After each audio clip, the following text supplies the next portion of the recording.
26 जुलाई साल 1999 भारत ने करगिल वॉर जीता और इस साल करगिल विजय के 25 साल पूरे हो रहे हैं। 3 मई को इस वॉर की शुरुआत पाकिस्तानी सैनिकों और आतंकवादियों के भारत की सीमा में घुसने से हुई थी, जिसका इंडियन आर्मी ने बहादुरी से सामना किया और देश की सीमा की सुरक्षा करते हुए 527 जवान शहीद हो गए, जबकि 1363 जवान घायल हुए। इसी साल तत्कालीन प्रधानमंत्री अटल बिहारी वाजपेयी भारत और पाकिस्तान के रिश्तों को सुधारने के लिए पाकिस्तान भी गए थे, लेकिन इसके बावजूद करगिल की लड़ाई हुई। इसके होने के पीछे क्या कारण थे और कौन रहे हैं इसके हीरो जिन्हें आज भी याद किया जाता है, आज हम इसी बारे में बात करेंगे। नमस्कार, आप देख रहे हैं लर्निंग भारत, जहां भारत सीखता है भारत के बारे में, जहां भारत सीखता है दुनिया के बारे में। 21 फरवरी साल 1999 पाकिस्तान के तत्कालीन प्रधानमंत्री नवाज शरीफ और भारत के प्रधानमंत्री अटल बिहारी वाजपेयी के बीच लाहौर समझौता हुआ था। इसका मकसद भारत और पाकिस्तान के बीच शांति कायम करना था, लेकिन इस समझौते से कोई नाखुश था।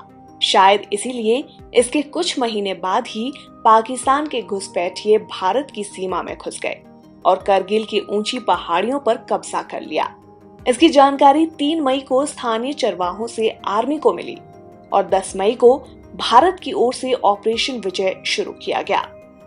इस वॉर के पीछे पाकिस्तान का मकसद यही था कि सियाचिन ग्लेशियर की लाइफलाइन नेशनल हाईवे 1D को किसी तरह काटकर उस पर कंट्रोल किया जाए, ताकि लद्दाख की ओर जाने वाली रसद को रोक सकें और भारत को मजबूरन सियाचिन छोड़ना पड़े। दरअसल तत्कालीन पाकिस्तानी सेना प्रमुख मुशर्रफ को ये बात बहुत बुरी लगी थी कि भारत ने 1984 में सियाचिन पर कब्जा कर लिया था। उस समय वो पाकिस्तान की कमांडो फोर्स में मेजर हुआ करते थे। उन्होंने कई बार उस जगह को खाली करवाने की कोशिश की थी, लेकिन कामयाब नहीं हो पाए। वहीं करगिल वॉर के दौरान वाजपेयी के सख्त ऑर्डर थे कि LOC पार नहीं करना है, बल्कि ये एक डिफेंसिव वॉर है। जिन भारतीय इलाकों में घुसपैठिए घुसे हैं, उन्हें वहां से खदेड़ना है। इसका नतीजा ये रहा कि United states, European union, G8 और आसियान कंट्रीज ने भारत का समर्थन किया और भारत के लिए ये एक बड़ी डिप्लोमेटिक जीत थी। इस युद्ध में अपनी जान की बाजी लगाने वाला हर जवान देश का हीरो है। कैप्टन विक्रम बत्रा, कैप्टन अनुज नायर, कैप्टन मनोज कुमार पांडे, मेजर राजेश सिंह अधिकारी, स्क्वाड्रन लीडर अजय आहूजा समेत कई जवान देश की रक्षा करते हुए शहीद हो गए। वहीं पाकिस्तान के पूर्व प्रधानमंत्री नवाज शरीफ के मुताबिक उनके 2700 से 4000 सैनिक मारे गए थे। वॉर के बाद पाकिस्तान में तख्ता पलट हुआ और नवाज शरीफ की सरकार को हटाकर परवेज मुशर्रफ सत्ता पर काबिज हो गए।